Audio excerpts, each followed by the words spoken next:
Well, it looks as if Nigeria and the United States seems to be having a running battle. But the battle is, should the Nigerian government in every way find another means in actually dealing with the contending issues being raised by the United States, or should the United States indeed have a rethink about what they intend to do? Well, anyway, with that in mind, I want to quickly welcome you to another great time on Atlantic TV is Viewpoint. And as always, my name is Michael Gobardio. And I am Mercy Erebo. Welcome to Viewpoint on Atlantic TV. Yeah, you know how we do it right here on Viewpoint on Atlantic TV. We start with the dailies, we go straight into the dialogue, and then the news come, and of course, trending. And you know, today we have loads of gist because we gathered a whole lot of gist during the weekend. Well, we need to go on this quick break, and once we return, the dailies will be next. Don't miss out on exciting news, events, and more. Stay connected by following us on Facebook, YouTube, and Instagram at Atlantic Media and TV. When the lights go out, who do you call? Ticado! Ticado Energy Solutions Limited, your plug for electrical power, surveillance system, and entertainment. From expert electrical installation to efficient eco-friendly solar inverter systems, no matter the size, Ticado delivers smart energy solutions designed for today and tomorrow. We also help you secure your space with our cutting-edge security and surveillance system. Enjoy crystal clear entertainment with our professional DSTV and cable TV installation. Visit Ticado today at Block F4, Suite 41 and 42, HFP East Line Plaza, Abraham Adesanya, Aja, Lagos. Or call 0906 902 5025 or 0815 176 6817. Explore our services at ticado.com.ng. Ticado Energy Solutions Limited. Power, protection, peace.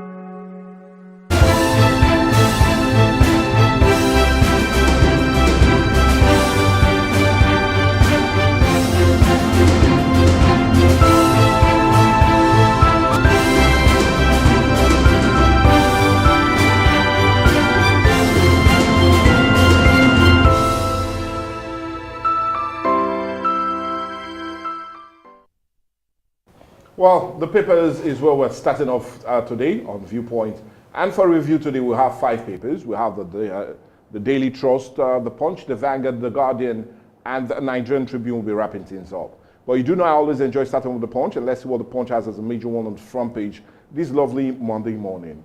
And on the Punch this morning, the leading story reads, a major one. Okay, it says 12 Nigerian governors, other officials may face U.S. sanction. We're talking about the CPC blacklist, and we have many riders to follow that few riders to follow that story. Government officials judge risks access freeze in new U.S. laws. Tinubu U.S. VP may meet amid tension, and I'll tell you there's no tension, but you need to read up that story on page 2. Let's see if we take other leading stories still on the front page of the Punch. PDP crisis, Makinde bloc regroups as autumn file shape back Wike. And you can see more of that backing on page 7. Let's see if we take some other major stories still on the Punch this morning. The coup controversy, Silva's brother driver still in custody on page 7. And student loan applicants hit 1 million. Wow, large number. And this is according to Nel Fund. And you can get that story on page 3. Diri joins APC today. Side bias's interest is a major one on page 8. NDLEA arrests musician, uncovers Lagos illicit drug laboratory, and you can get that on page 5. Doctors disputes, federal government, wow, and 11.9 billion naira payout, strike continues, and you can get more of that story on page 3. But the picture of the day is that of the presentation of about 4 billion check to Augustine University, and you can see all of that cherry news and all that transpired on Thursday. That happened on Thursday in Lagos, and that's the picture of the day. All right, let's see. Stories making it to the headlines of the Nigerian Tribune. The lead story, country of particular concern, what it means for Nigeria. We have a lot of riders today. Economic sanctions, international isolation, ban on IMF, World Bank loans, others. Boko Haram, Al-Shabaab, designated entities of particular concern in 2023. Tinubu to meet Trump over Christian genocide claim, presidency. U.S. should assist with technology to combat insecurity, Kwankwaso. Tinubu should convene meeting of past Nigerian leaders, and this is accredited to Lamido.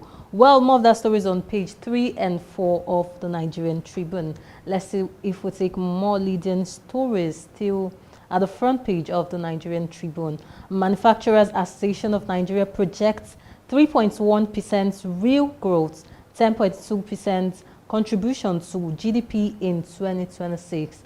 A calls for approval of 1 trillion naira stabilization fund, expansion of Bank of Industry capital base. Well, more of that story is on page 6 of the Nigerian Tribune.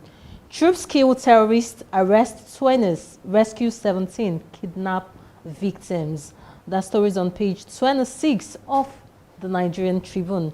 Let's see if we take some more leading stories still at the front page of the Nigerian Tribune. Zenith Bank posts 917.4 billion naira profits before tax in 9 months as gross earnings rise 16% to 2.27 trillion naira. More of that stories on page 7 of the Nigerian Tribune. CPPE endorses 15% fuel import duty, says policy will catalyze local refinery industrial growth. Well, more of that stories on page 7 of the Nigerian Tribune. Let's see if we take some more leading stories still at the front page of the Nigerian Tribune. PDP crisis, uncertainty over control of national secretariats. Anxious stakeholders, staff members fear possible clash. That story is on page 23 of the Nigerian Tribune. Health, dance alleviates perceived symptoms of depression. And this is coming from study. Well, that story is on page 3 of the Nigerian Tribune. Tinubu's economic reforms essential for Nigerians' growth. And this is coming from the Edo State Governor, Okpewolo. Well, let's see what we have as the picture of the day. Yeah, that's the 7th convocation ceremony and inauguration of the 2nd PRO Councillor of the Augustine University, of which Mr. Femi Otedola donated about 4 billion naira for the inauguration of a new engineering building. Well, that's all we're taking this morning on the Nigerian Tribune. And so we'll need to go to the Daily Trust next. And on the Daily Trust this morning, the leading story reads, Nigerians denounce U.S. invasion threats. Is a screamer right there. I'll just implore you to get more of that story on page 3, 4, and 5 of the Nigerian Tribune. Let's see if we take some others. Kano Senator Barra receives over 1,000 NNPP Kwansakorias, members to the APC. It's another major screamer on page 7. Well, more like promotional. But let's see if we take some other leading stories still on the front page of the Daily Trust. Damagon, Ayahu factions plan PDP headquarters takeover today. It's a major one, and we're quite sure the Nigerian police will try to ensure there's no breakdown of law and order right there in Abuja. A vacuum looms as NERC as chair confirmation stalls. It's a major screamer on page 7. Warri Takpe train derails just after they informed us last week that all seems to be well. But anyway, it looks as if that unwell story is also on page 46. Anambra governorship, police deploy helicopters and drones. And anyway, you understand why that seems to be so. But go grab a copy of the Daily Trust, and I trust you get more of that story. Patients stranded discharge as resident doctor strike continue is a quite disturbing one, and a tale of how our health facilities seem to have come to a decay. But you can get all of that story on page 4. But the picture of the day is Nigeria on the move on gas revolution. And you can see some major players and critical stakeholders right there. That picture was taken in Qatar during that very summit. But anyway, that's the much we can take from the Daily Trust. Yeah, let's see what we have on the Guardian newspaper. The lead story, Trump's warning unsettles Nigeria, raises concern over religion, sovereignty. Well, that story is on page 6 of the Guardian newspaper. Let's see if we take some more leading stories at the side mass. How DSS aborted Utomi's aberrative shadow cabinet through legal process. That very story is on page 22 of the Guardian newspaper. NRC train derails 189th time, 3 days after resumption. This is alarming. Well, it's on page 7 of the Guardian. Yeah. It's on page 7 of the Guardian newspaper. Resident doctors, federal government clash over 48 billion naira arrears as strike paralyzes hospitals nationwide. That very story is on page 6 of the Guardian newspaper. Let's see if we take some more leading stories. NUJ decries surge in attacks, impunity against the journalists. The very story is on page 30 of the Guardian newspaper. Let's see what we have as the picture of the day. We have a whole lot of pictures, but I think I would love to take that of the Elevate Africa 2025, and that is the founder of Elevate Africa, Her Majesty Olori Atuashe III, the Queen Consort of Warri Kingdom, and co-founder of Elevate Africa, His Majesty Ogiame Atuashe the third, CFR, the Olu of Warri Kingdom. So this event was held in Botswana on Friday. So that's all about Elevate Africa 2025. Well, that's all we're taking this morning on the Guardian newspaper. Well, the last paper to look at will be the Vanguard, and on the Vanguard this morning, the leading story reads, Trump, outrage over plan to attack Nigeria. It's a screamer there. We are working assiduously with the Americans to combat banditry terrorism in Nigeria, says the federal government. United States envoy Watts invites Nicki Minaj to discuss protection of persecuted Nigerians or Christians in Nigeria.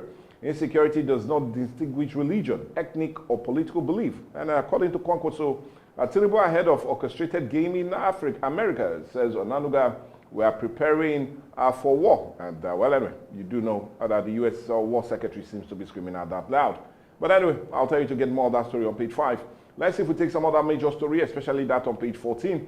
INEC challenges before Amepeton by Jega. And also on page 15, Solodo gains momentum in Okiru Sigwe and Inewi South. And you can understand all of that is because of the elections. But let's see if we take some other major stories still on the front page of the Vanguard this morning. A lot seems to be there. Okay, 2027, battle for PDP soul dipping as factions dig in. Ooh, page 9 seems to have more of that digging. Zenith Bank records 917.4 billion naira profit in 9 months as earning rise to 16% to 3.37 trillion naira. And you can get more of that story on page 21. Gas policy under threat as flaring worsens. And you can truly understand all of that on page 19. But the picture of the day, I'll still follow the way of my co-anchor.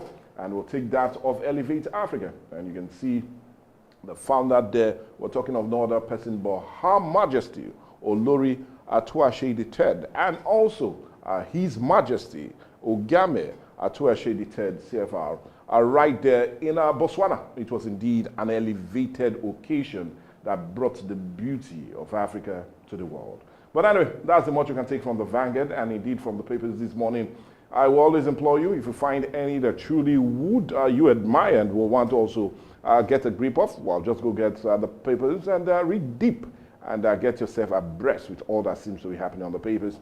But what we'll do now, because of time, we'll go on a break now. And definitely, dialogue will be next, right here on Viewpoint on Atlantic TV. All right, my name is Desoka, the comedy catalyst of one of Nigerian comedy. All right, guys, back at yes, boss. My name is Osh, baby. Yemi Alade. Yeah, what up, people? It's your boy Victor Edi. Girl Niniola. My name is my wife, and just celebrity type man. My papa say, who won't carry cow, waka go, waka follow the cow. I know the life for you. I see you know you're watching the Atlantic TV. Keep watching Atlantic TV. Atlantic TV. Keep watching Atlantic TV. Keep watching Atlantic TV. Keep watching Atlantic TV. Atlantic TV. Informative, educative, interesting, entertaining. Worldwide, international. Don't go anywhere, I'll catch you. Don't touch that die. Atlantic TV. Boom.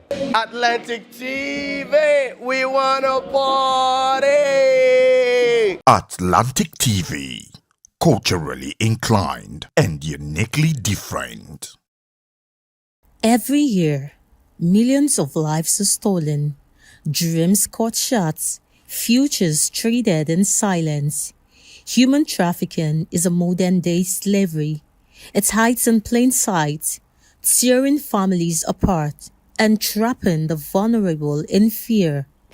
But together, we can end it. Together, we can protect, we can rescue, and we can give hope. Say no to exploitation. Say no to slavery. Say no to human trafficking. Powered by Atlantic Media and TV.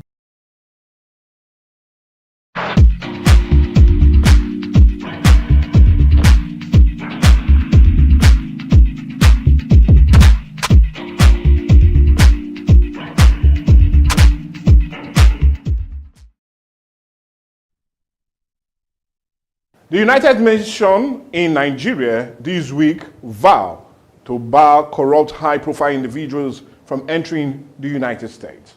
The U.S. mission posted on X warning that it resolved to fight corruption would not spare anyone, stating that high-profile individuals who engage in corrupt practices will be barred from entering the United States. Also stating that fighting corruption knows no boundary or limit on accountability, and warned that when high-profile individuals engage in corruption, they can be barred from receiving United States visas. The U.S. government has in the past imposed ban on Nigerian politicians accused of undermining the electoral democratic process.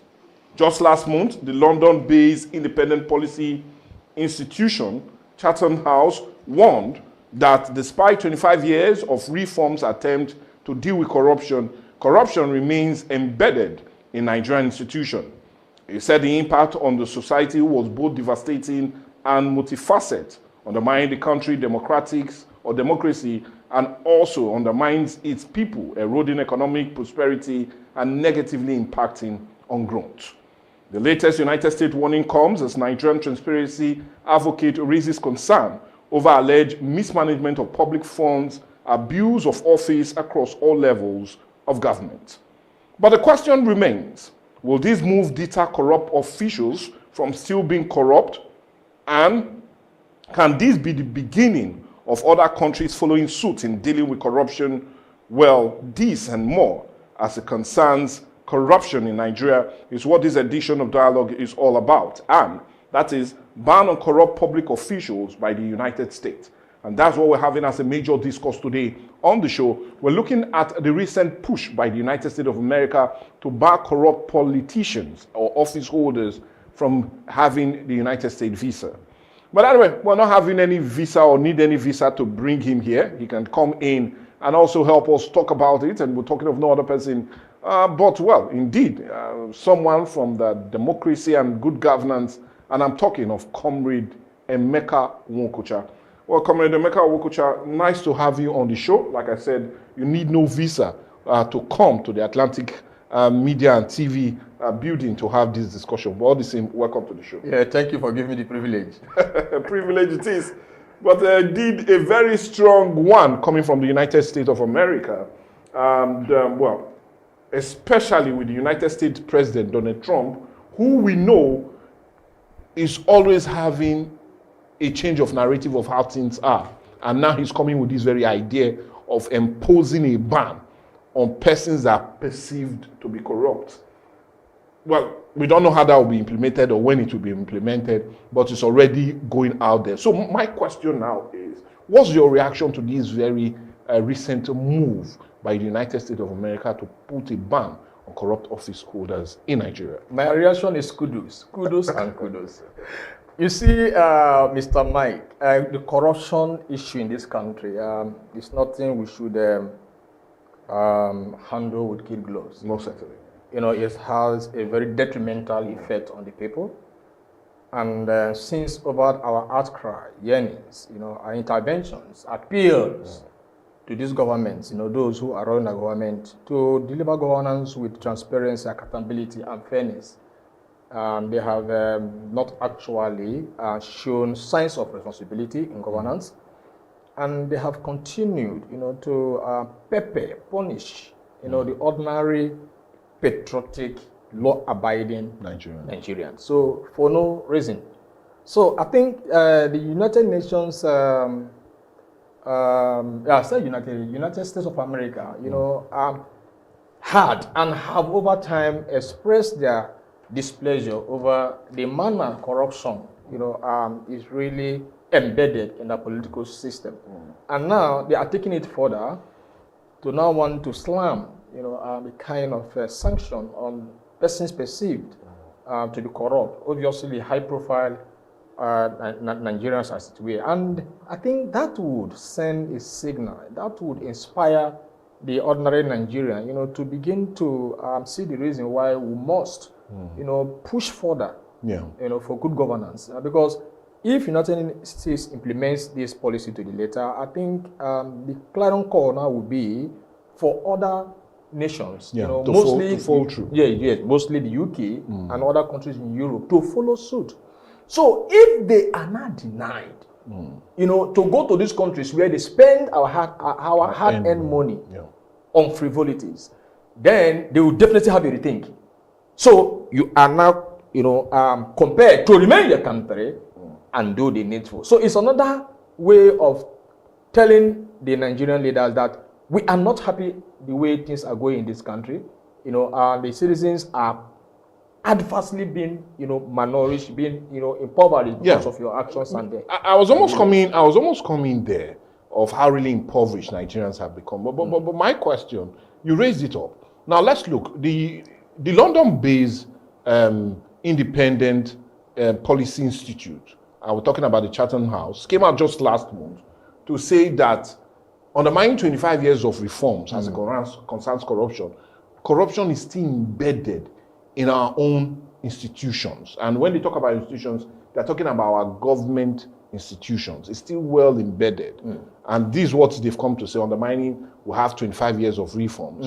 Now, my next question is, I'm now being forced to ask, how really endemic is corruption in Nigeria? Yes, how much of an institution or institutionalizing it has it been in our own fabric as a people? Yeah, I want to thank the Chatham House for having a very transparent record about and following up the corruption index in Nigeria over time. It mentioned 25 years. That tells you from 1999, the subsequent governments we've had, they have not actually done anything to elevate the living standard of Nigerians. And you're asking about how really endemic, let me not tell you for you to know. In our own Let's even start to MBS, as statistics as at 2020 or 2023 that says 133 million Nigerians are dimensionally poor. And what that means is that dimensionally in the sense that the poor Nigerian cannot have access to good food, cannot have access to good housing, cannot have access to good education, cannot have access to good clothing. So all around those things, that make life, meaningful, other Nigerians are deprived of these opportunities. And again,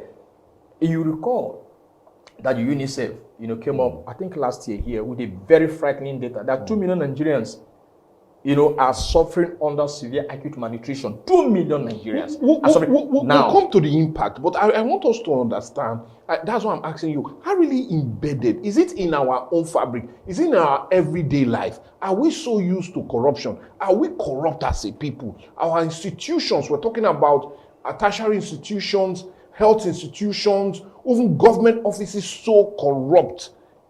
Corruption is now just a way of life. It's what we breathe, it's what we feel, it's what we see. Are we really that corrupt as a people? Yes. Let's live with not just only the politician, but is our very fabric corrupted? Yes. It's a symbol, it's a national symbol. Let me tell you something, how serious it is. Are you not surprised that Nigeria is the largest producer of crude oil in Africa? Yes. Okay. Now, we have struck another good, gas. Nigeria is the largest producer of gas in Africa. Good. Let's start with that narrative. Does it in any way reflect in the livelihood of the other Nigerians? So what you have to do is this. Check out the lifestyle of the average Nigerian public office holder. Okay. Right? Yeah. Without you being told, you discover that what he brings into office is personal aggrandizement.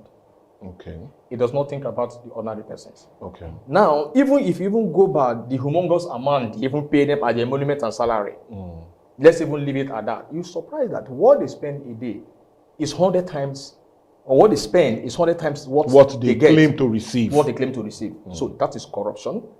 Are you there? And you are seeing the way they handle public policies. You know, you see that all about governance as it concerns them, you know, is housed to lining their pocket with ill-gotten wealth. And again, they have bastardized all institutions in this country.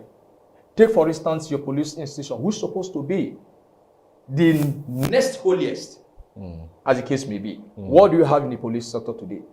Corruption. They wear the tag of corruption. They wear, you know, the fabric of corruption as a uniform. And this thing happened in the full glare of the public. It is not even hidden. It is being advertised.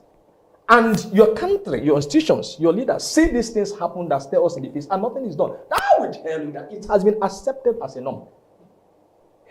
When you go across, you know, all board, the civil service, let me start with that. Because the man at the top, you know, has made it a symbol and they hold tenaciously to it and cherish it. So it has become a way of life. So when the people look at the top and discover that this is what is in place, is in vogue, so what do you expect them to do? And when you deploy corrupt acts at your office, there's no consequent management being meted out to you. So what does that tell you? That it is not an acceptable norm. So knowingly or unknowingly, it has become a national template of governance. So the only thing Nigerian man understands is corruption. If there's no corruption, you know, around him, automatically it appears, you know, he has not started his daily work for that day. Okay. But then, it is so alarming and it's so worrisome and horrifying to note that these things happen and the governments, you know, are not bothered about it. And that's the reason today, if you go look at, you know, our ranking across board, you know, you discover that it is so annoying, it's mind-boggling, worrisome. So it appears that the only language the Nigerian man understands as concerns our client is corruption. And they made it so endemic because the people are now impoverished. The people cannot meet their daily needs, right? So anywhere you find them in public service, they must want to cut corners to make up for the shortfalls. Shortfalls as in not having enough money to rent a comfortable accommodation. Shortfall as not having enough money to provide good food for the children. Shortfall as in not having enough income, you know, to put their children in a good school. Shortfall as in not having enough income to cater for their personal well-being. So they must look for a shortcut. And when they go about the shortcuts, no matter whatever way, the institution, the system does not run at it. So automatically it has become a systemic issue. It has been embedded. So what is remaining now is for the National Assembly now to sit on one day, you know, and make it, you know, a formal and a legalized policy. That corruption will now find its way in our constitution. Oh, well, come on. Because the body language has told that it's an accepted. So I'm waiting for that. I doubt how a National Assembly will institutionalize corruption as passing a bill. So I am waiting for them. Okay, well, to elevate it to that standard. We will wait. We'll never wait for that. I will wait no further asking the next question. Now, if I could still remember, that should be in March of 2022. The Chartered Institute of Forensic and Investigative Professionalism in Nigeria came out to say that 70 to 75% of our annual budgetary are always stolen away. That's why we see little or no impact of the budget year in, year out, whether it's the main budget, appropriation budget, or any other one, that 70 to 75% of it is being stolen. It's been unaccounted for. We only walk ahead with just little or nothing in our annual budget. Now, if that's the case, my next question, I know I had to stop you before now because I wanted us to set the record straight, lay the foundation of our discussion. Now, let's look at the impact all of this corruption has had over the years on ordinary Nigerians. Let's look at the impact it has had on the largest producer of oil in Africa. the largest producer of gas in Africa, the most advanced as it concerns entertainment in Africa, and also one of the growing as it concerns solid mineral in the whole sub-region of West Africa. Let's look at the impact these have had over the years on ordinary. The impacts are, you know, they are mind-boggling, just as they cut across board. Let's take the health sector, for instance. Okay. Do you know the infant mortality rate in Nigeria ranks among the highest in the world? Yeah. Do you know in terms of all manner of communicable diseases, you know, that our children and our nationals, you know, are roundly victims of it just because of the fact that we don't have good health sector? Yes. You live in your neighborhood, Mr. Mike.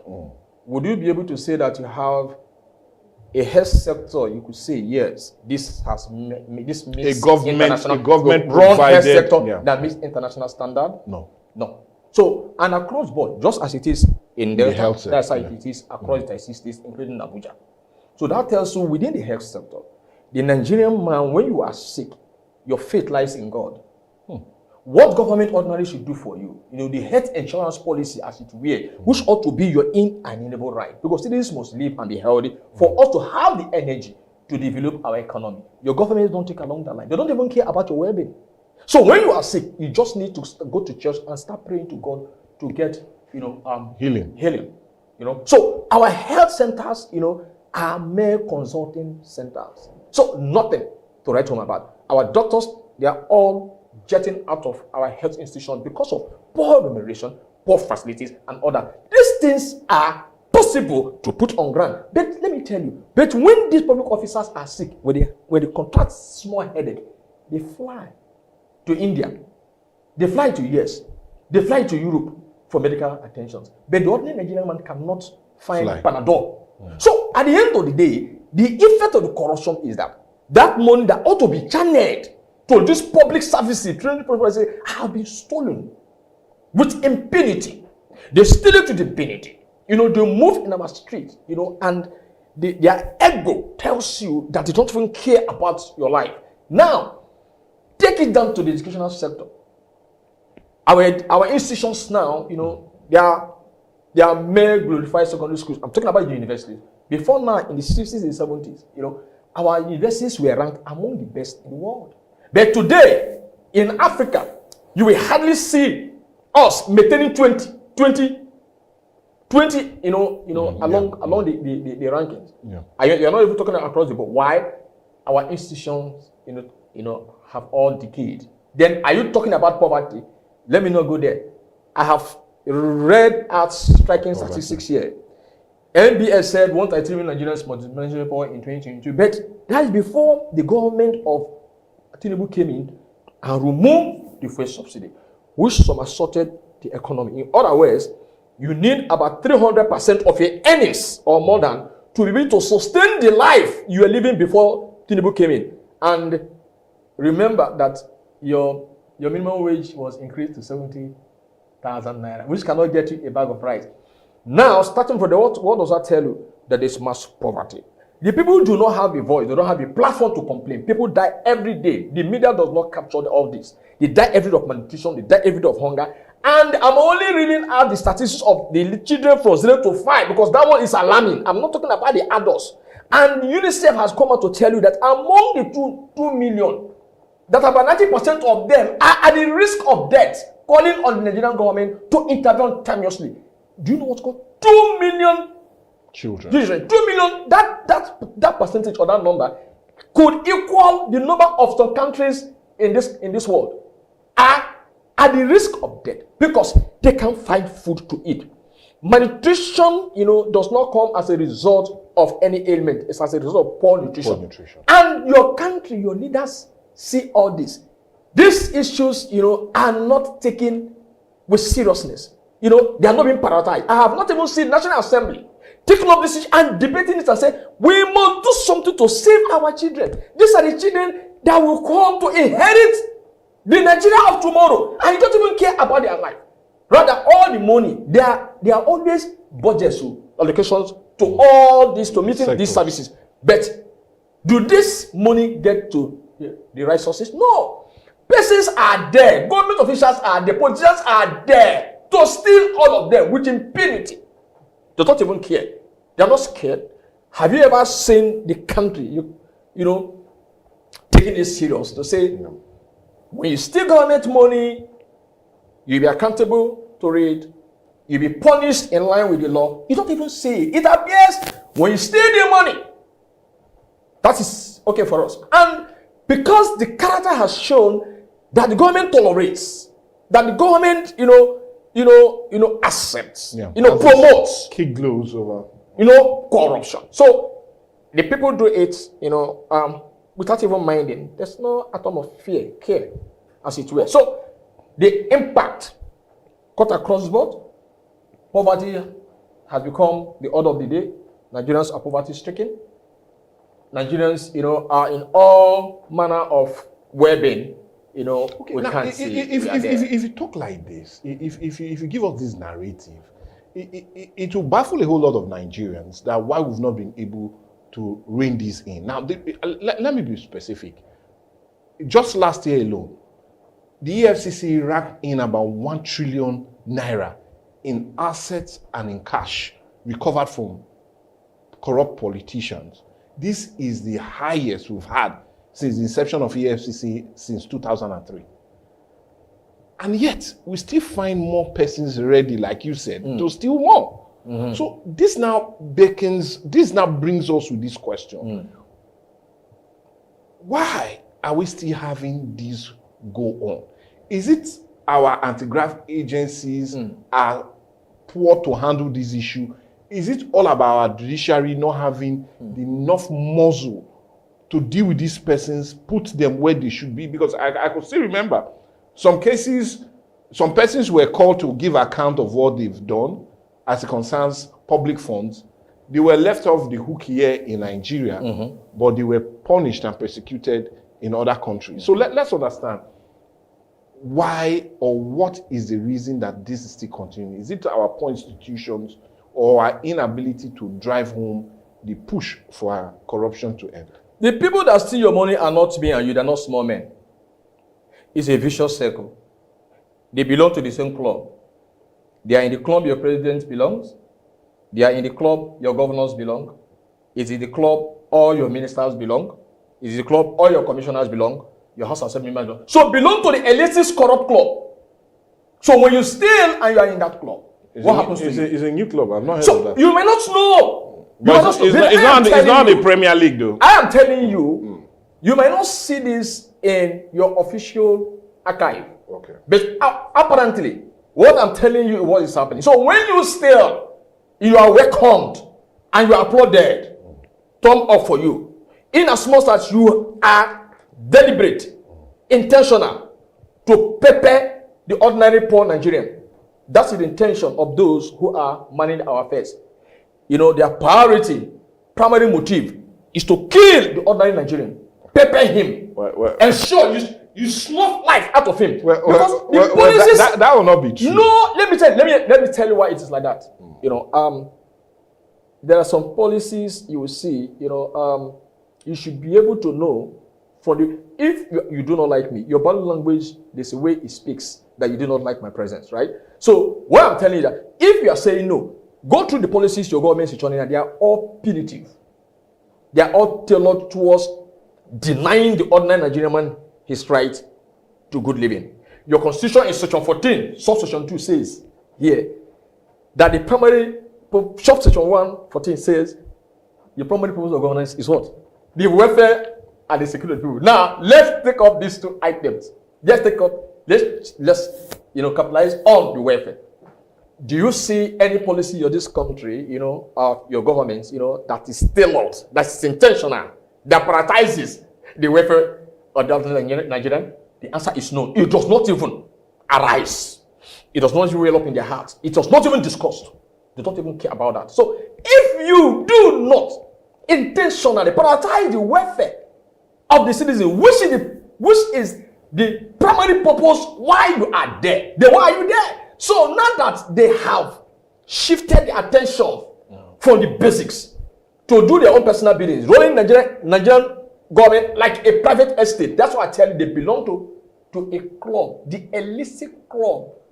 You know, that what? That tends to promote corruption. And once you belong to that club, you can do anything, you go scot-free. But if a smallest man goes to steal a goat, forget it. You will not see the action of your judiciary. You will not see that magistrate that you see there. You will see the venom in the magistrate. They are going to slam the highest punishment on that small man that went to steal a goat. But the man that steals billions, that to change the future of the country, both those living and unborn, when you even mistakenly takes him to court, they say what they call a plea bargain. It creeps into our jurisprudence. At the end of the day, he goes off the hook. Haven't pleaded that you should return 10% of your loot. And tomorrow when you see him, he starts globetrotting. He starts swaggering. When you see his ego, that will tell you that we own. People have owned this country. They have owned this country as a personal estate. So whether you like it or not, right? Nigerians are under, these cabals, and it is what they determine your future to be. Is what, for instance, I cannot tell you, I can't tell you that I can afford what is called nutritious food. In those who were taught how to eat a balanced diet. You know what the balanced diet means? Not putting rice in pot and putting one egg. No, that tells you that you must have considered all the foods and begin to, at your own time, select them as you want to be able to eat and live well and grow well. And to really embarrass you more, do you know that Nigeria is a country that holds the largest stunted children in the world? Stunted children in the world. That means a children created by God. God has given them life. It's only your government that says that life God has given you free of charge cannot be expressed to you. Stunted. A child of 10 years will be looking like a child of 5. Why? No nutritious food. Okay. This statistics stares us in the face. I am not telling you what is not in existence. I will plead with you to calm down. So that is my situation.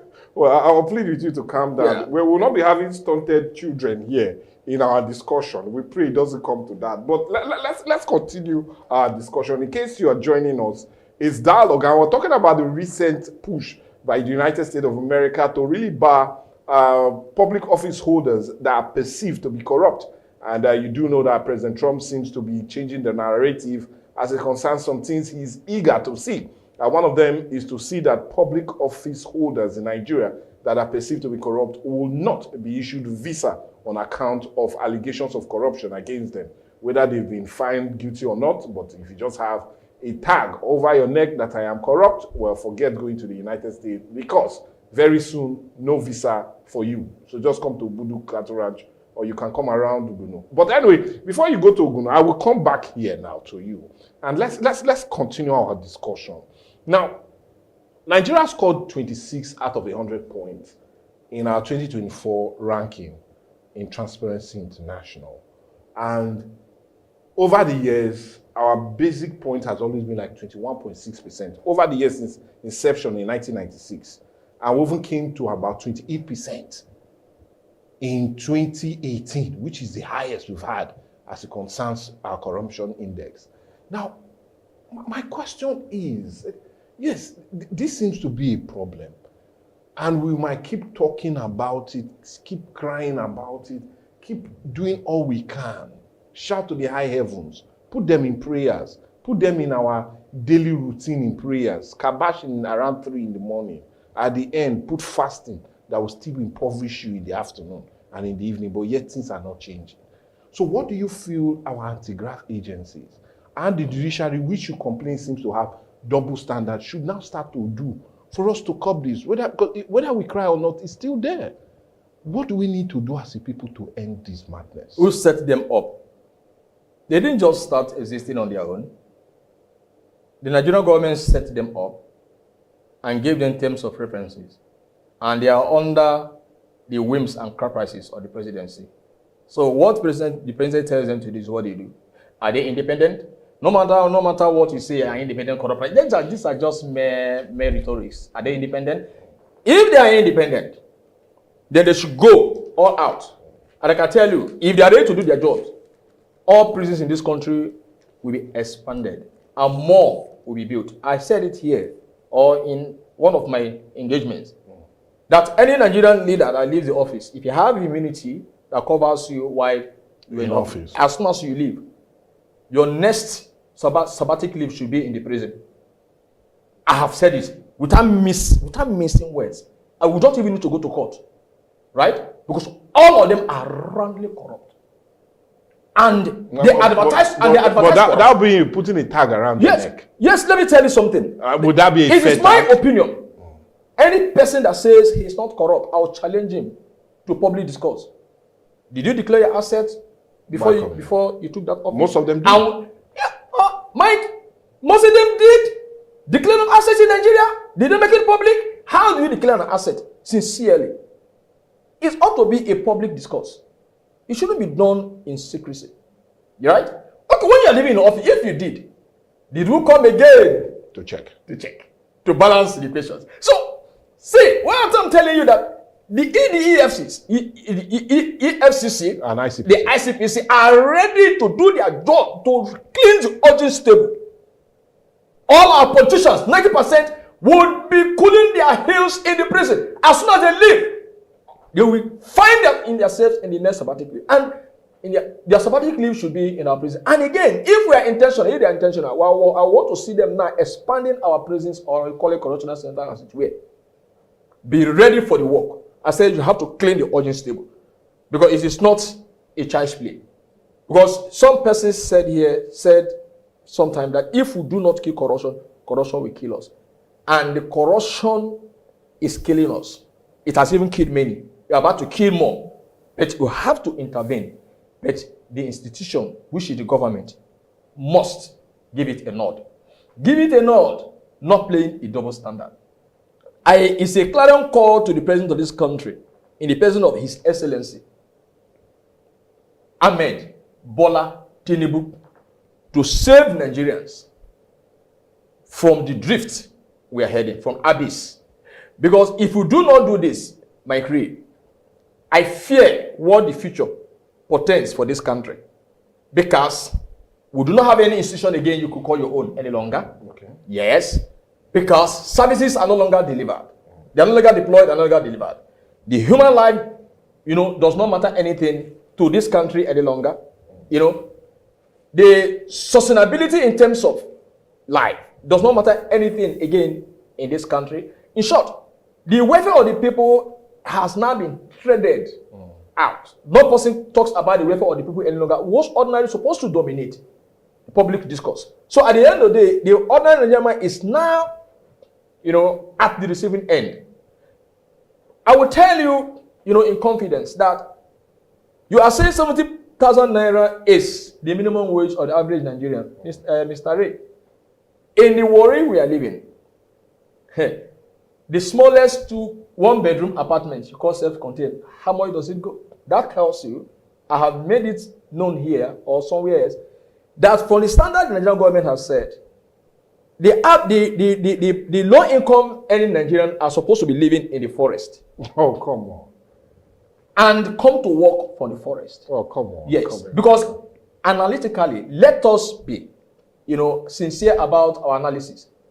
70,000 naira, perhaps the other allowances might up it up to 100,000 naira. Mike, a man that has 3 children, that 100,000 naira, to be sincere, you can't take care of your need for a month for only that worker. Then let alone his wife and his 3 children. That tells you that the entire family is enmeshed in severe impoverishment, poverty, suffering, malnutrition, hardship, hunger. But they are not crying out because they don't have any platform. So at the end of the day, the consequence will be many are dying, many are being malnourished, many are being stunted. So a lot happen. Families are being broken, and reportage on these things are not seen in the public. So I am the president of the Talakawas, and my constituents What they feel is what I'm coming to tell you. And I feel it's true. I feel the pinch too. So at the end of the day, when we speak the facts, people think maybe we are manufacturing our data. But it is truth. Because these guys don't go to the suburbs. They don't go to the hinterlands. They don't go to the villages. Even if they do go, they don't have the empathy. They don't have the concern, the feeling to actually put themselves in the shoes of these other Nigerians who are paying the bills in terms of making the sacrifices that our country must see tomorrow. Our country must progress. Because if these people are not there, there's no Nigeria. Okay, now, I will plead with you to hold on. Time is not a friend. Before we go back to the Stone Age and also put on hides, yes, rather than living in buildings, like you said. Now the United States of America seems to be taking a lead as it concerns corruption on the international stage and are talking of placing a ban. And most likely, we might also see other countries falling through with this certain move. Now, do you see this really turning things around, changing the narrative, restructuring the minds of these corrupt public office holders? Because, like you said, these monies are not being put here. They are still taken to these foreign lands to either invest there or to spend there. So do you feel if this is really the way to go and would be a way to go by the United States of America and other countries, will it in every way curb? I'm not saying eradicating them because that would be hard to find, but would it in every way curb the level of corruption? It might, but the citizens must play their own role. We must amplify it. What we are doing here is amplifying it. Yes. So it's a challenge to all media now, to make it a regular discourse. And the people must, participate in governance actively. Okay. We must, leverage all opportunities, all platforms to ensure that we start calling our governments, to order. If America could do that, we should still now start appealing through our writings, through our engagements, to other countries to follow suit. So at the end of the day, when these countries follow suit, and there's a total denial of visas to these guys, they cannot leave this country alone. I think, like somebody has said, that if it can be made a policy that every public officer, should put his child in the public school, that it will make them, it will inspire them to look into the rot in the public system and fix it because their children are there. So that kind of, mindset, that kind of discourse, can as well be seen happening if other countries too follow suit. So when they cannot leave this country any longer, the next option is we have no other place to go now. Obudukato Ranch, how comfortable is it? If it's not well, okay, why can't we put money there and make it suitable for us to go? So it will not like change their mindset. Okay. Because what they are doing is not by mistake. It is intentional. They are aware. It is something they have intentionally, deliberately, chosen to do. So they could still, let go that when the people's outcry, are being amplified. So it will now be, stinking them on their skin. And not only that, we should ensure that we leverage every opportunity.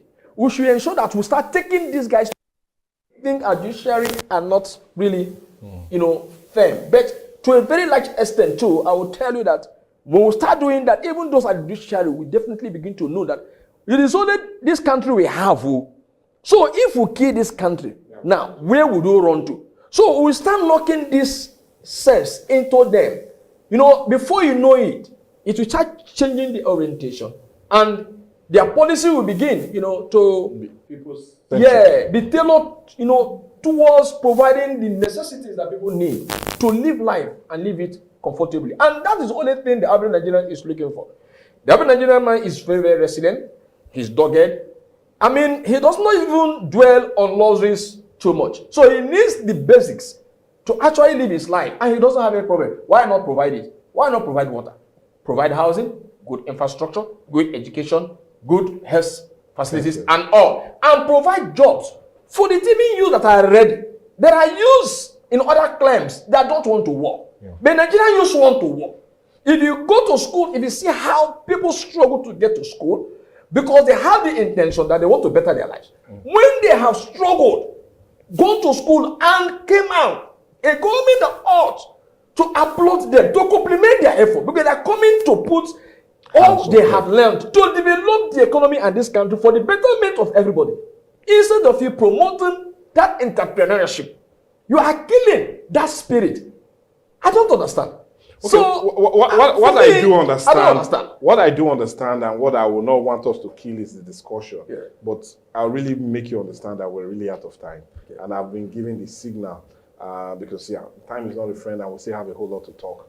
But just like what you've said, you feel that more needs to be done, especially by the United States of America and others, to see if there will be a checkmate in these persons going over.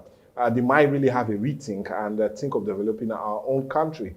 And it could really be more of a blessing in disguise. But all the same, it will not be fair if I do not really thank you so much. And I'm talking of no other person but the Takalawas or the president of all the Talakawas. They have nots. Oh, that's in Nigeria. Okay. Well, anyway, yes. Anyway, we'll not be pushed in for anything that concerns how will I put it, subduing the already democratic process. So I will need to thank you so much, Comrade Emeka Wokocha. He's of the CEO or the CSO of Value and also the protection of good governance and democracy in Nigeria. And I'm talking of no other person but Emeka Wokocha, Comrade Emeka Wokocha. Nice having you always on this platform. Thank you for spending your time. Thank you. And I want to thank your platform for the wonderful work they are doing. Well, thank you. God bless you guys. Well, thank you. Well, anyway, it's more like a wrap for me on this. Let's always get your reactions. We talked about this. What's your take, especially as it concerns all that Comrade Emeka Wokocha has said, as it concerns barring or putting a ban on public office holders in Nigeria that are perceived to be corrupt by the United States of America? Would it help to curb the issue? And why are we not really winning the war against corruption? The mind we have 25 years of broken democratic process and also reforms being geared towards dealing with that. Let all of your reactions follow. Send them to our different social media platforms. You'll be surprised. We might just take them as they come. And most honestly, very soon we'll be opening up the lines so you can call, react, and also discuss about all these issues that we seem to have been dialogue and every other of our platform. But for me, Michael Gobadia, God willing, we'll see next week on Dialogue.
Atlantic TV.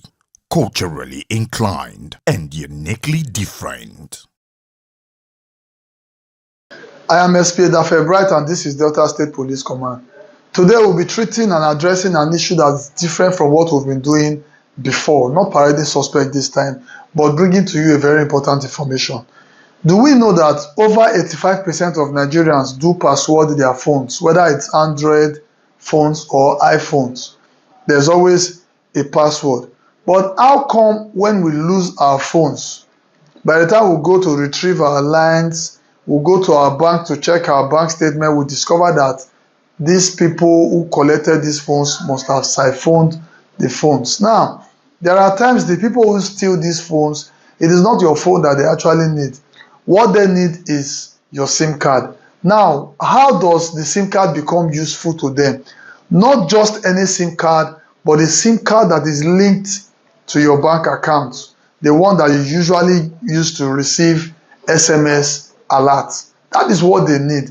Now, by the time they collect your phone, steal your phone, rob you of your phone, what they do is that they remove this SIM card from your phone and insert it on another phone. So your phone does not really need to power on. They don't even need you to give them your phone password. They don't even need your ATM password. The moment they have access to your SIM card, they can do anything they want to do with your bank account, because all they need is to generate an OTP, and the message, the OTP that is called one-time password, will be sent to that your SIM card, and with that they can do anything they want to do with your account. That is why people lose millions of their life savings simply because they lost their phone. By the side of this video, we'll be doing an illustration. You will see an illustration that talks on how you can password your SIM card. Now, the topic that we are here to discuss, passwording of SIM card. When you get a phone, pick that your phone now. See how you can password your SIM card. If you password your SIM card, by the time for any reason your phone gets to the wrong hand, even if they remove your SIM card and insert on another phone, the first thing that you will get is a prompt that you should enter your SIM PIN. The moment they cannot get the SIM PIN, they cannot use your SIM card for anything. After the trial of 3, the POC prompt will come because the SIM card will be blocked, and you can only unblock that SIM card when you have the POC number. Some of us don't have our SIM pack, because on the SIM pack it is written there the SIM PIN and the POC number. But because some of us don't have our SIM pack, I would advise you to quickly locate the nearest office of your service provider, be it Airtel, Globalcom or MTN. Approach them and request for your POC number. Once you've gotten your POC number, you follow these instructions and ensure that you password.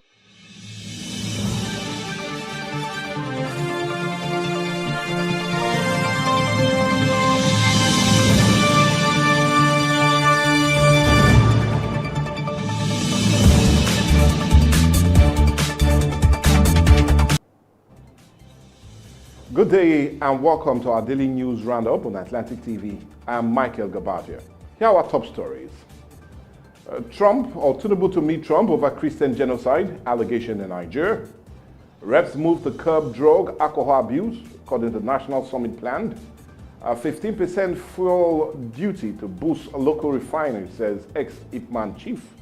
And on the foreign scene, Iran vows to rebuild stronger nuclear sites after Israel-US strikes.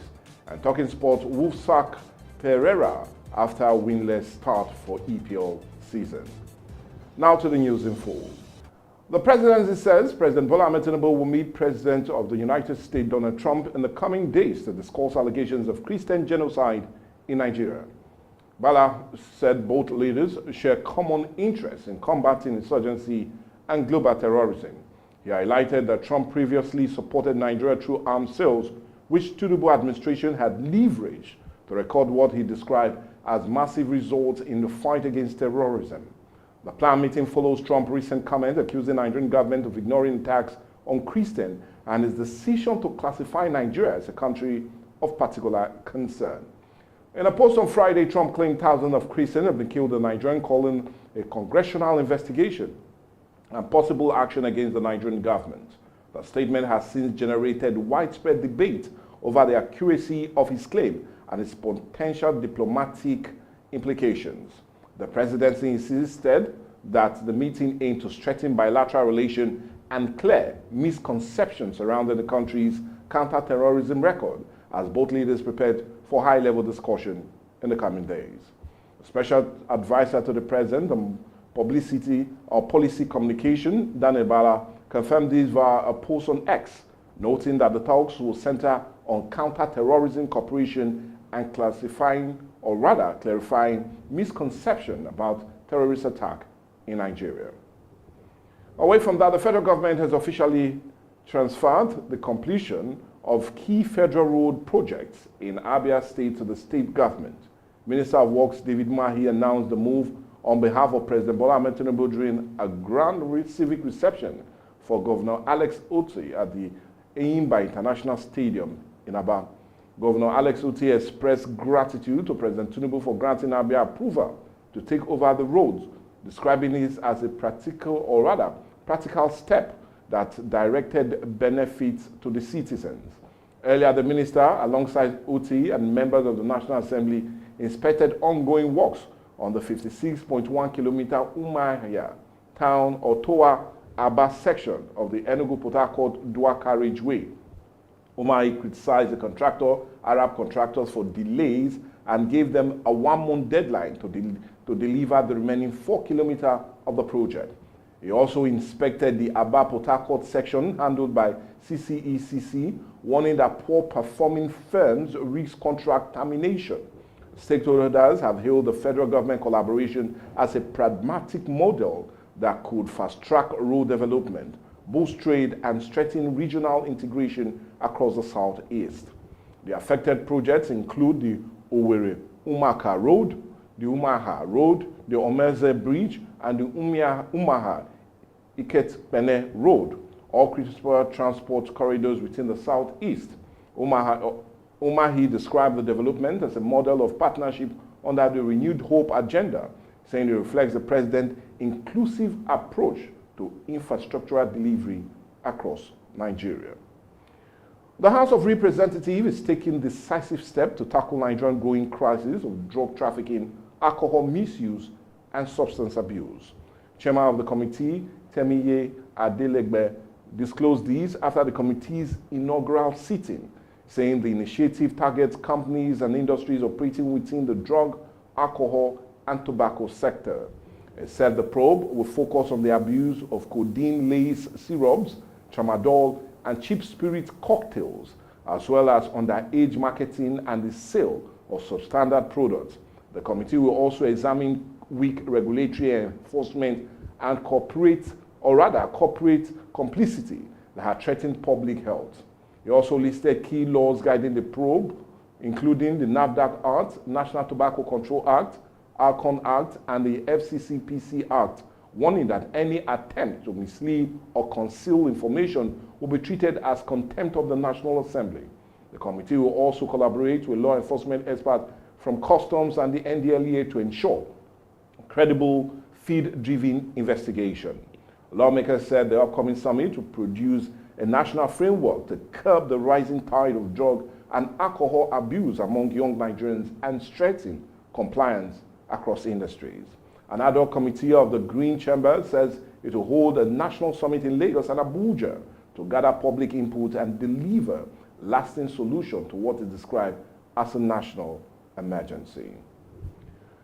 The presidency has dismissed claims that President Bola Ahmed Tinubu is engineering the wave of defection by opposition governors and lawmakers into the ruling All Progressives Congress.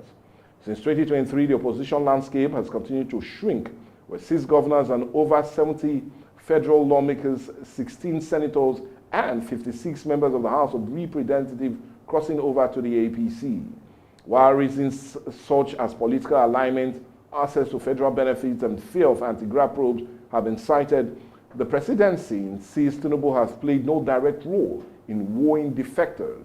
Meanwhile, the Minority Caucus in the House of Representatives have vowed to take legal and parliamentary steps to challenge what it calls unconstitutional defections, warning that sanctity of opposition parties or politics must be preserved. The presidency, however, maintained that the administration remained focused on governance and national security, urging states to do more with increased revenues at their disposal. As Nigerian political landscape realigns ahead of the 2027, the gale of defections continue to withdraw or redraw the balance of power, leaving the opposition searching for a new foothold in the nation's democracy. A senior administration official told newsmen that the defectors had joined the APC on their own, attracted by what he described as the president's fairness and open-door leadership style.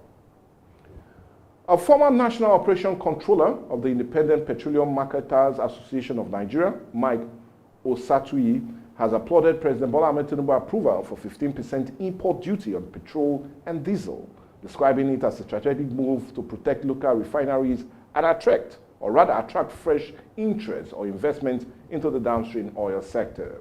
He explained that the new import tariff would discourage the influx of cheap refined products, encourage domestic production, and generate more revenue for the federal, state, and local governments. The former IPMAN official added that the initiative could also boost foreign exchange savings, stabilize Naira, and promote job creation in the energy sector. Osatui maintained that the import duty policy shows that Tinubu administration resolve to secure and sustain local investment in the nation's petroleum industry. Analysts believe the new tariff could mark a turning point for Nigeria's refining sector, especially as the Dangote refinery and other modular plants ramp up operations across the country. Report has it that the policy signed on October 29 would increase landing costs of imported fuel, strengthen competition, and enhance the visibility of private and modular refineries across the country. Nigerian Minister of Power, Adebayo Adelabu, has raised alarm over the nation's huge energy waste, revealing that more than 10,000 megawatts of power are stranded in idle plants across the country. The minister lamented that Nigerians continue to build power assets worth billions of naira while leaving existing ones idle. He cited the aluminium cementing company in Akwa Ibom, which has 6 90-megawatt turbines, totaling 540 megawatts, left dormant for nearly 20 years due to a transmission gap. Adelabu described the situation, saying the unused energy could power industries, create jobs, and even support electricity export through regional power pools. He called for urgent reforms to upgrade transmission infrastructure, close the metering gap, and ensure efficient power delivery across the country. Nigeria installed capacity stands at over 13,000 megawatts, but only about 4,000 megawatts reach consumers daily, a gap the minister says must be closed to unlock the nation's true economic potential. Speaking at the Nigerian Energy Conference in Lagos, Adelabu said the challenges is no longer power generation, but poor transmission and distribution system preventing energy from reaching homes and industries. We need to go on a break now, but when we come back, more news across Nigeria as well as business, sports, and foreign. Join us again.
Welcome back. Now the rest of the news. On the foreign scene, Iran says it will rebuild its nuclear facilities stronger than before, following coordinated strike by Israel and the United States that reportedly crippled parts of the atomic program. The statement comes as Oman, a long-time mediator between Tehran and Washington, pushes both sides to not return to the negotiation table. Omani Foreign Minister Abdul Sadi said the Mamana dialogue in Bahrain that diplomacy must resume, confirming that the back-channel messages have already been exchanged. Iran's foreign ministry also confirmed it has received new communication from the United States through Oman, though details remain unclear. Meanwhile, Britain, Germany, and France have triggered the United Nations snapback sanction mechanism over Iran's alleged non-compliance with the 2015 nuclear deal, a move likely to further strain relationship. The United States have claimed its strikes wiped out Iran's nuclear capabilities, but Iran insists the program will bounce back, signaling the long-running nuclear standoff may be far from over. President Masoud Pezeshkian made the vow during a visit to the country's Atomic Energy Organization, insisting that while buildings will destroy Iran, nuclear expertise remain intact.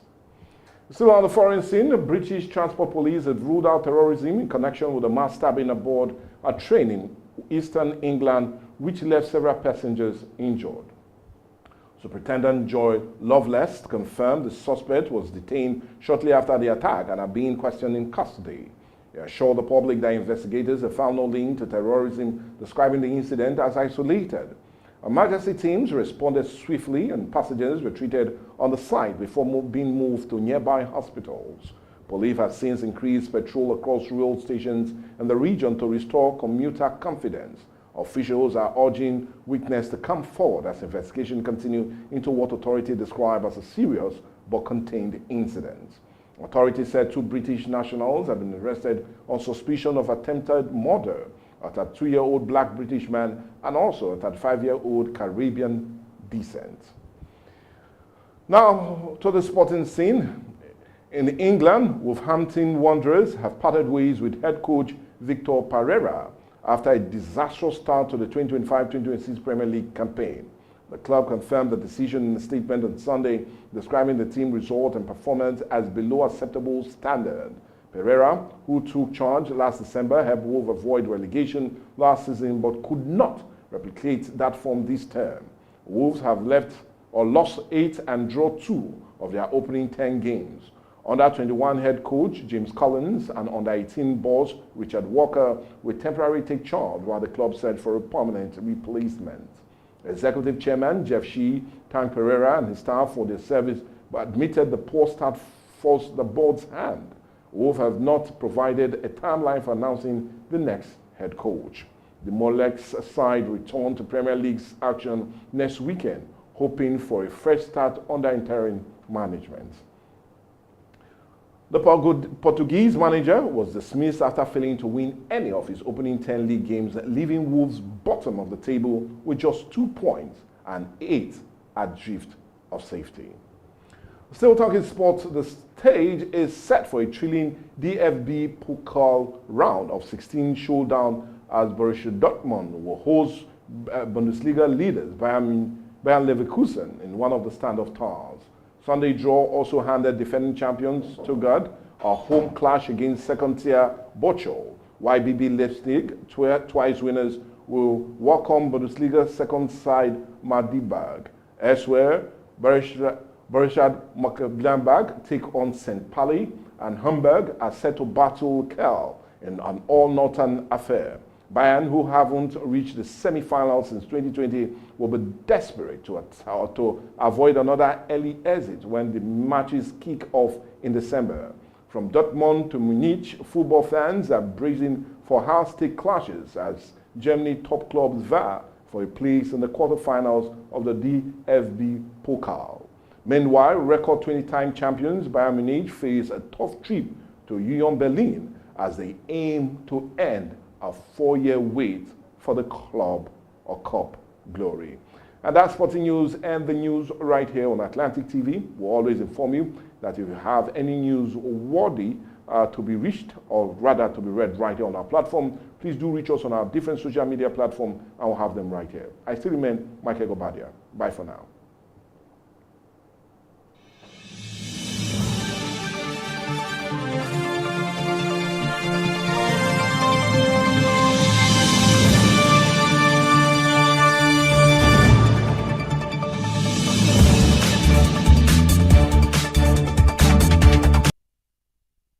Behind closed doors, too many suffer in silence.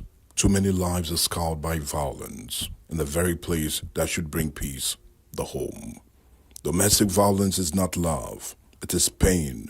It breaks trust, destroys lives and families, and steals futures. Domestic violence is not a private matter. It's a violation of dignity, and it must end. Because hitting a woman does not make you a man, but correcting her in love and staying in peace with her is God's plan. Together, we can raise our voices, protect the vulnerable, and rebuild lives. Say no to silence. Say no to fear. Say no to domestic violence. Powered by Atlantic Media and TV.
Atlantic TV, culturally inclined and uniquely different. When the lights go out, who do you call? Ticado! Ticado Energy Solutions Limited, your plug for electrical power, surveillance system, and entertainment. From expert electrical installation to efficient eco-friendly solar inverter systems, no matter the size, Ticado delivers smart energy solutions designed for today and tomorrow. We also help you secure your space with our cutting-edge security and surveillance system. Enjoy crystal clear entertainment with our professional DSTV and cable TV installation. Visit Ticado today at Block F4, Suite 41 and 42, HFP East Line Plaza, Abraham Adesanya, Aja, Lagos. Or call 0906 902 5025 or 0815 176 6817. Explore our services at ticado.com.ng. Ticado Energy Solutions Limited. Power, protection, peace. Ruth Gender Foundation. I'm Ruth Edema Collins. I hold a first degree in physics electronics, a postgraduate qualification in business administration, and a nationally certified French language tutor. Career-wise, I'm an educational facilitator. I'm the managing director at Atlantic Media and TV, and I'm also a director at Vocotech Integrated Services Nigeria. Limited. I'm a wife and a mother, and I like dressing up to show up. Yeah, so that's basically me. Thank you. Root Gender Foundation was inspired from my personal experiences growing up as a young girl in a typical Nigerian environment. For me, it was being different. It made people bully me, abuse me, and harass me. I was always misunderstood and underrated. Root Gender is a foundation that is dedicated to building confidence in the Nigerian girl child through educational and inspirational programs like supporting programs that promote girl child education. We also organize physical exercises for our young girls for the overall well-being of their mental and physical states, and also for the acquisition of self-defense skills. We also sensitize girls on laws that protect them. In our constitution, a lot of girls do not know that they have rights, that there are laws that protect their interests in Nigeria. Hence, they are vulnerable, they are living in fear, which is stopping them from reaching their full potentials. So we sensitize them on the laws that protect their interests. This, like I said, is visioned towards building confidence in the Nigerian girl child. So that is just a wrap up of what we do at Root Gender Foundation. I would say I resonate with the struggles and the challenges of the girl child, particularly the Warri girl child. I happen to grow up in the heart of Warri. I'm from an average background. My family is an average one, but I experienced a lot. Like I said, I was bullied, I was overlooked, I was harassed for being a different child, for daring to be different. And nobody was taking note and tapping into my potentials. So my interest for the girl child is I would love to be a voice for the girl child. They need people to believe in them. They need people to speak for them. I also want the Warri girl child to know that there is hope beyond the reef. I want them to see the bigger picture. I want them to know that they can compete on global platforms. They can compete on international platforms, and they can do very well. We have the likes of Ada Gold, or Maumi, and the rest of them. They are all competing very well on international platforms, and I know that you too can do that, and I want you to know that is why we are here. Root Gender Foundation is here to make you understand that you can actually be what you want to be.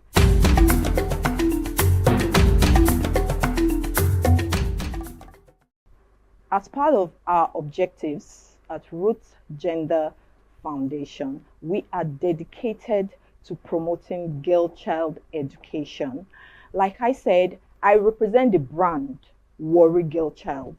I represent the brand the African Girl Child, because I have gone through the struggles from there to here. So giving 2 million to the best female participants is just a way to share them on. It's just a way to make them know that we believe in you. I believe in you. You can look up to us. We are sharing you on. It is not about the money. We believe in your potential. We want our girls to know that you are doing the right thing at the right time. You are in the right place, and this is what you should be doing. That's why we are supporting you, and we will always be here to support you. Girl child empowerment to me is enforcing laws that protect our girl child. You know, my NGO, we've been pursuing a bill that we will see to be passed. We are asking that our girls should be allowed to carry pepper spray as weapons of self-defense. Because if you look at it, our women have nothing to protect themselves. They are just there by the grace of God. So we are pursuing laws that will protect the girl child. So empowerment, girl child empowerment to me is enforcing laws that protect the girl child, educating the girl child on time and money management, financial literacy, and equipping them with self-defense skills. Also, access to quality education. This to me is girl child empowerment and nothing more. A girl child must possess effective communication skills. They should be able to communicate effectively. A girl child should be financially literate. She should know how to manage her finances, and she should also know how to manage her time. Yes. Also, most importantly, another skill is self-awareness. It's important for our girls to know who they are, to believe in themselves. That's the vision of our NGO, building confident girls that can achieve their full potentials in Nigeria. That is our NGO's vision. So yeah, those are some of the skills I believe that the girl child should possess.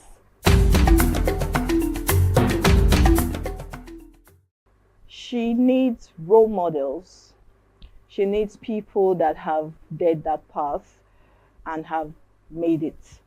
Our young girls need role models. That's why we have to do better. We have to do the work. We have to bridge the gap. We have to share them on like we are doing. You can achieve your dreams. First, you have to make education your best friend. Every effort you put into learning will always be there for you, to never fail you. Boys will break your heart, people will break your heart, but every effort you put towards learning anything, everything will always come through for you. So for you to achieve your dreams, look towards the right people, look towards the right direction. There are people that have achieved in that route. I will encourage you to look up to them, learn from them. That is just the way to achieve your dreams.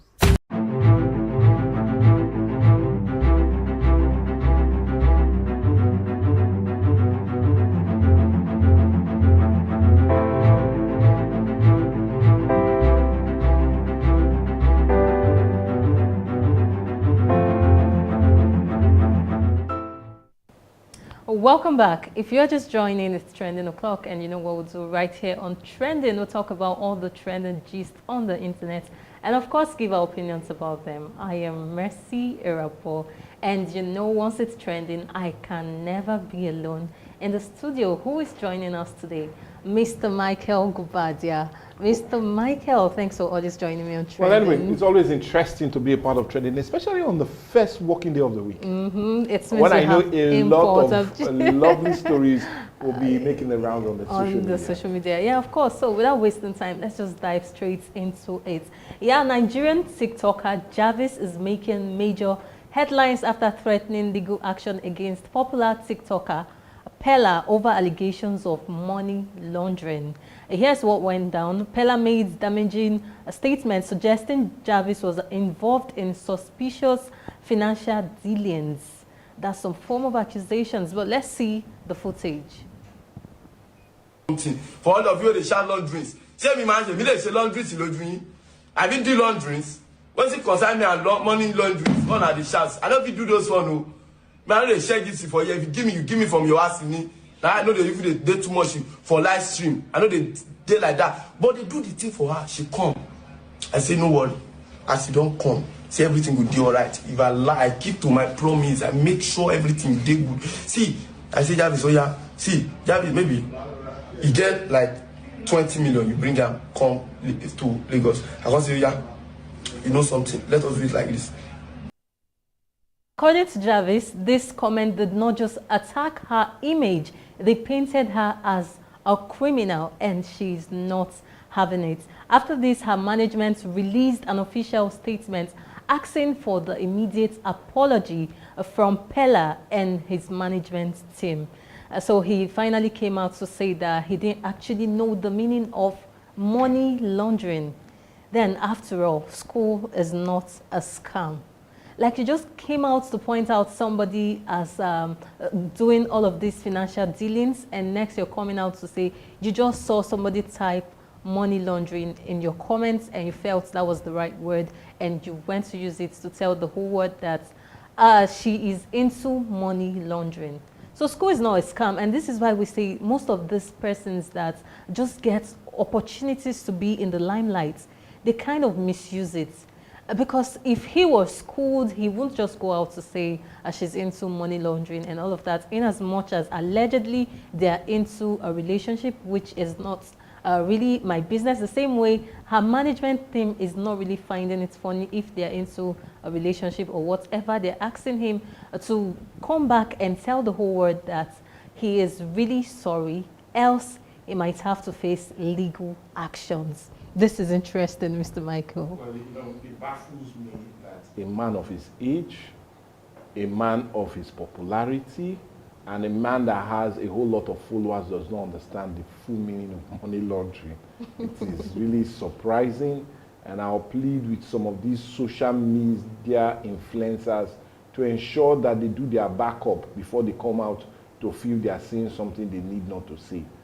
Mr. Pella, money laundering is an offense in Nigeria. I wonder why you claim you love a woman and you attack her to be a money launderer. Please, I beg you, ensure you read what you want to say before you come out next time. So at the end, they do not charge you. You might tomorrow not know what they mean by taking legal action against you, and you go and say something different. What they mean, let me help you to explain. They will take you to court and try you for libel. Please, Pella, try and understand. I've explained it now to you, so tomorrow don't come and say you did not know what they meant. That's what I would say. Well, I don't know. Should Jarvis actually just take Pella to court to set an example? Maybe when he gets there, he will be able to defend himself that, I'm sorry, I didn't actually know the meaning of money laundering. Interesting. Well, this is also a developing story. Yes, once we get more details, we'll definitely bring them to your hearing. So away from that, our next story is a very disturbing one, but it is very important for public awareness and safety. So the Lagos State Police have arrested a ride-hailing driver, Adedayo Ben Adegbola, after several passengers accused him of assault and robbery. Many victims had shared their experiences online, which helped bring attention to the issue. Police are urging anyone who has been a victim to come forward to assist with the investigations. Well, we've actually seen this man's picture going around on the internet. Even before now, so many persons are always saying, if you order a ride and you see this man, please run, and all of that. And the fact that he always targets female is alarming. I'm happy that the police have been able to do their job finding him in the first place. And then we are begging the public, if you know that you have been affected by all of this, please come out to help these investigations, because we really need justice to prevail at this point. Mr. Michael, what do you think? Anyway, just looking at his picture, it looks like one of these Al-Shabaab terrorists. And no surprise he went through all of that. But I'm so happy that he has now been caught. Yeah. And please, the full law should take its course. It is quite annoying that in this time and age that we're trying to promote easy movement of persons. Some persons that are just opportune to be a part of it are now using criminal content in all of their actions, and sometimes their inactions. And we just want to ensure, or rather advise the general public, if you take any of this cab and you have any feeling of really not wanting to go into all this cab when you see the persons, always remember to use your second thought and indeed try and stay alive, because some of these persons are just outright wicked and some of them are criminals. And the best way to avoid all of that, even if you feel you've booked them, you see them and you're not, there's this inner feeling that you feel, well, with this kind of a person, me looking at that guy is even like a terrorist. So if you just have that feeling, please just have a second thought and try and stay alive rather than being robbed. This just reminded me of one time I booked this cab online service, and then on my way going, I just noticed some kind of funny movements from the guy. I didn't know if the guy was into drugs or if it was a strategy or something, but I just noticed some funny behaviors and all of that. And I just told him, I was like, please, what area is this? I know that area very well, but I had to ask him. I said, what area is this? I said, okay, is this place close to this place? He said, yes. I said, please drop me at that place. Somebody's waiting for me there. He was like, okay, when I drop you, I can wait for you. I said, no, you won't be able to wait for me. Just go back. Because I was scared. I noticed all of those funny movements. I had to quickly drop from that car. So I feel your safety matters. Yeah. And if you feel uncomfortable during a ride, always alert somebody, speak to somebody. At least they will be able to know that you are in this particular ride. Share your trip details. Yeah, there are ways to just share your... Mercy, you can even share that with them hearing. Yeah, you can pick up a phone. Oh, yes, I'm in a red ride. Yeah, the driver is this. And so we are coming. Just be at the junction to know. And when he sees all of that, he will even be more cautious in case he has an ulterior motive and a plan. Yeah, and that's why most times when people are going out, they really do not want to share details of where they're going. I don't know. But in cases like this, you should share your trip details with somebody you trust.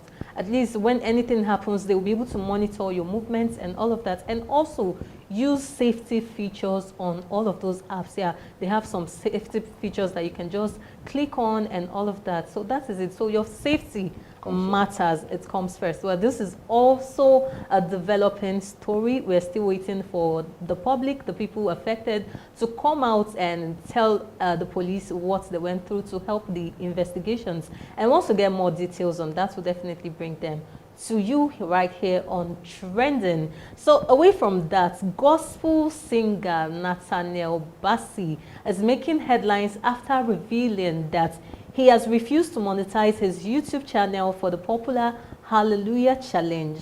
Despite millions of global views, he says the assignment is spiritual, not commercial, and it doesn't want profits to distract from its purpose of worship and revival.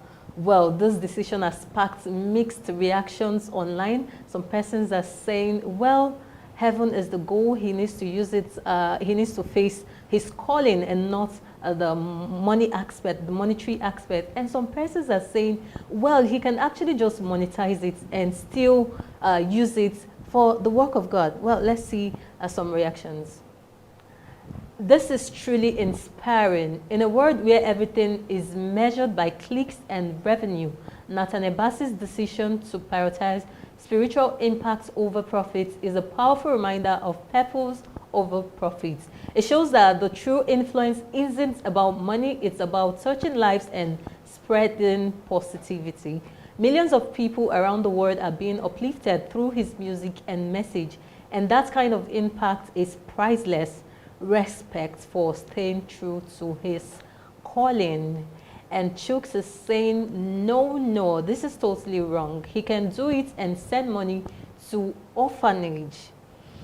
Interesting. And I remember Nathaniel Bassey said he doesn't want to do that because once he starts monetizing his page, even when God did not direct him to go out to start the program, he might just want to do it because he feels like he needs money. Whenever he feels he needs money, just feel like, okay, let's do Hallelujah Challenge. So I understand where he is coming from. He doesn't want the Hallelujah Challenge to go out of God's purpose instead of him just using it to make money for himself and all of that. But some Nigerians are saying, no, you can actually just monetize it. Look at the money you are leaving for YouTube. You can just go there, monetize it, take the money and put it back into the work of God. Let's see if Mr. Michael think that decision is wrong or right. Well, for me, I feel he has every right to choose what he wants to, you know. And some person have this strong spiritual belief and connection with everything they do.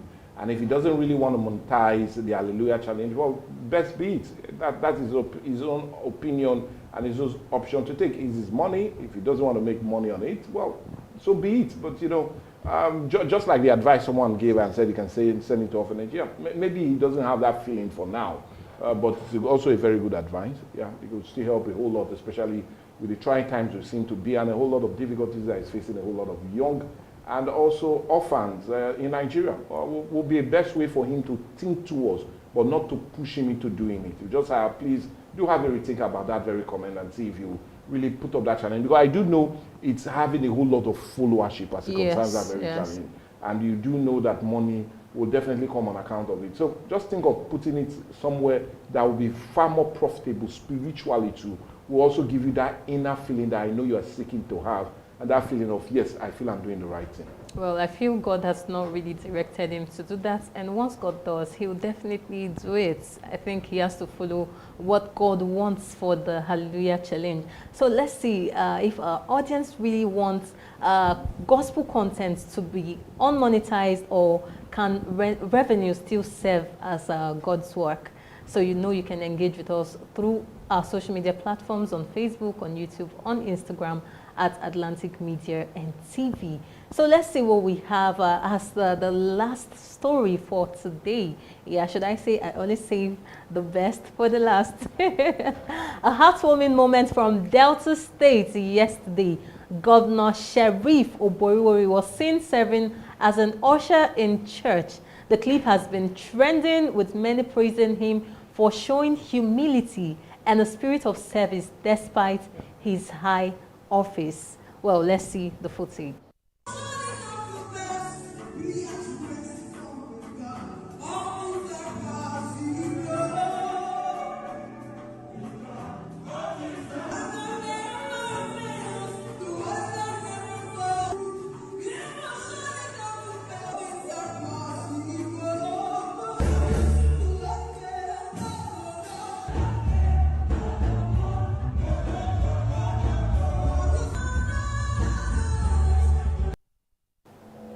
Well, I see nothing but